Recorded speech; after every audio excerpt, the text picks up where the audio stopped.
Hi, welcome back to the Launch Point Leader Podcast. My name's Lori. And this is Beau. And we're here for another week to share a letter a listener has written into us. If you or someone out there wants to write in, you can always write us in at advice@launchpointleader.com. This week our letter says, Dear Launchpoint, as a leader, I often find myself faced with choices that don't have a clear right or wrong answer. Balancing profit with social responsibility can feel overwhelming. Every decision I make seems to come with its own set of trade-offs, and I worry about the consequences of my decisions, both on the team and the business. I realize the lack of clear-cut answers creates a lot of uncertainty, not just for me, but for my team. It can be tough to lead with confidence when I'm thinking about the moral implications of my choices. I want to make decisions that align with our values, but sometimes it feels like I'm compromising one value for another. I'd love to hear your thoughts on how leaders can better navigate these complex dilemmas. How can we communicate these challenges to our team in a way that fosters understanding and trust rather than frustration? Thanks for your time on this question. I appreciate it. From Moral Maze. I would start with your purpose. What are you really crystal clear on the purpose for why your company and why you as a leader exist at your company? And does everyone know it? Yeah. Because if you're really crystal clear on the purpose for why your company exists, the good or service it provides, the problem that it solves, and use that as a filter or a funnel for all of the potential opportunities for the decisions that you make, I think it'll help you a little bit. It'll help you with some clarity around, does this touch the purpose, or is this pressure from society or pressure from the environment that we're in? Because if it doesn't touch the purpose and the purpose is being fulfilled, then that's the decision that you go with. Obviously, with having an outlook for the future, understanding trends that are coming, being very familiar with what the societal and political implications might be of your decisions. Yes, and yes. But the first and foremost thing is it true to the purpose? Is this decision true to the purpose for why we're in business in the first place? I think after that, if you use that as your filter, I would just say wise counsel is incredibly important. So don't make the decisions on your own. Get to building a team of experts that aren't like you, who all are for the purpose of the company, but who all have different backgrounds and expertise levels and opinions, and let them do the work that they do, knowing that they're for the purpose of the company. And then together, collaboratively as a group, try to figure out what the best decision is so that it doesn't feel like a trade-off. Now, I think the reality is that sometimes trade-offs, they're just a part of life. Right? If I want to get more physically fit, I'm going to have a trade-off of some things. If I want to have a better marriage, I'm going to have a trade-off of some things, or better relationships with kids, or whatever it might be. So trade-offs are a natural part of business. And it doesn't mean that one is wrong and one is right.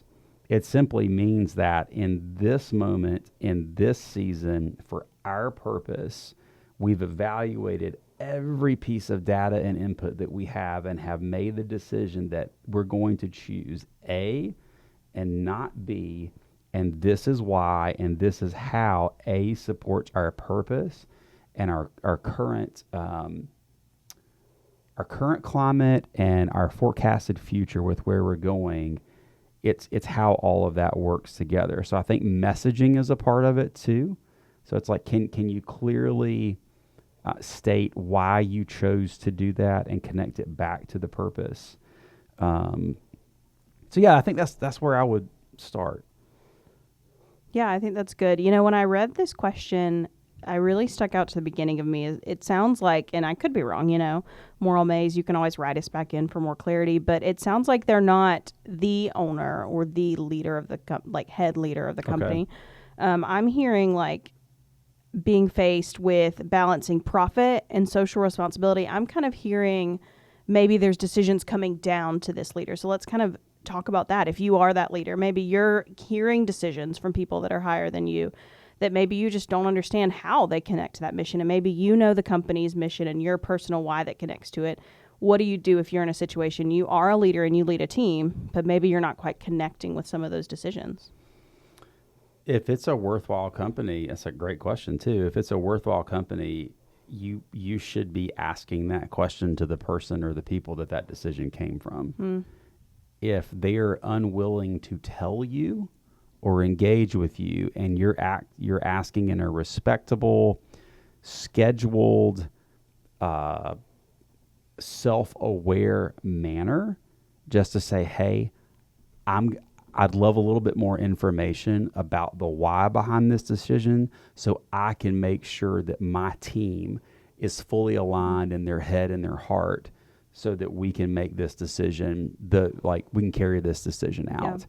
Yeah. And I think any decent company would be willing to say, absolutely, we'll do that. If they're not, I mean, come work for us potentially. But I think that's where I would start. I think you have to dig in. And I think you as the leader, if that can't happen, the next best thing is for you to really dig in and analyze, like, okay, of all the things that I know, why would we have chosen this path? Why, if everyone's about the same purpose, why is this path the right path to achieve that purpose? And you're going to have to create that timeline or that storyboard, if you will, to then engage your team with. Whether you fully understand everything or not, you go, that's the decision that was made. I think the question is, like, do I trust and believe in the people that made that decision? Do I trust their heart and their intentions? And if I do, I can get behind the decision even if I don't fully understand it. But I'm going to have to spend some time creating that storyboard to share with my team, not create a story, but connecting all the dots that might not be currently connected so that they can, once they hear from you, you don't want it to be like it is maybe when you heard from the person that decision came from.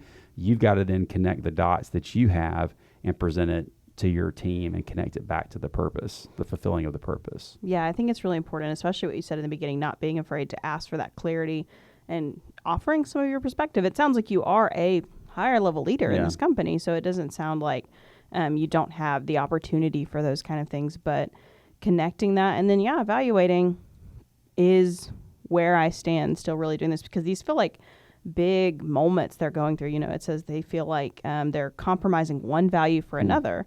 And I would just challenge yourself to check yourself on that. That feels pretty intense. And maybe it's just the way it's coming across in this letter. And there are things you can do through that.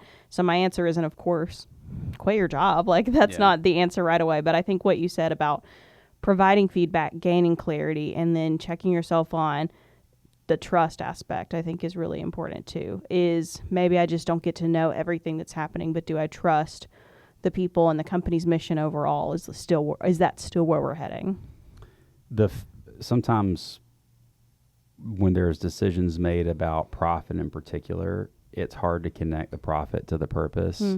And there's a lot more time that has to be spent on doing that because, without profit, there is no purpose. We can't fuel the purpose without the profit. So I think in times like that, when decisions might be made, that it feels like we're skewing towards the bottom line more than we are another cause or people that help that bottom line. We've got to really engage around how that bottom line then supports the work that we're doing around the purpose that we have for being here as a company.